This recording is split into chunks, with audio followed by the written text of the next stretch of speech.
Okay, so this is our presentation labeled Female Body Issues in Movies and Games. My name is Nahal Hashemian. And my name is Nima Shkala. So, issues within misrepresentation of the female body in media is a topic that's more often than not ignored, often including hypersexualization of women of color, misrepresentation of the ideal body shape, and ostracization of those non-normative female body figures as comedic relief in movies specifically. Female body issues in both movies, games, and advertisements for such depict an unrealistic, hypersexualized, and gender-conforming feat that do not align with the ethical schools of thought. So, in the film Silence of the Lambs, Clarice Starling stars as a prestigious student at the FBI's training academy.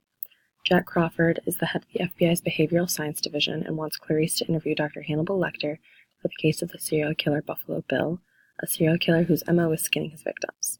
Though Lecter is an incredibly violent psychopath, he is also incidentally known for his works in the field of psychiatry and is serving a life sentence for multiple acts of murder and cannibalism. Crawford believes that Lecter may indulge Starling in an answer, being that she's an attractive young woman. And so, throughout the film, various different events occur to Starling in her body as a feminist means, more so than a physical sense. When visiting Lecter in prison, fellow inmates stare directly at her and throw sexual slurs at her, such as "I can smell you," staring directly at the camera or directly at the viewer. When Starling didn't play into it, a man jeered and spat at her in efforts to regain his masculinity.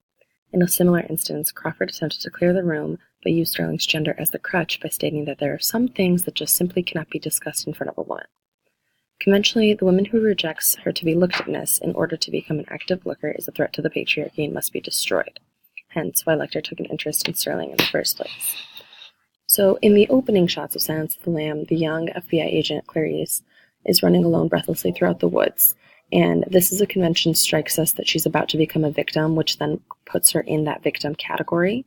And this idea of to be looked at is the idea of women wanting to be lusted after. And because Starling wanted to simply get her job done, she raises eyebrows in the sense that she's different than the average typical woman in sense.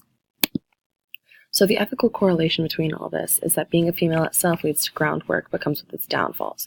Being a female lead is something that is already still unbecoming of a woman and is up and coming. And so the scene with the inmates leads to the idea of sex selling, being that she's a woman, being that she raises eyebrows, which is still seen within society today.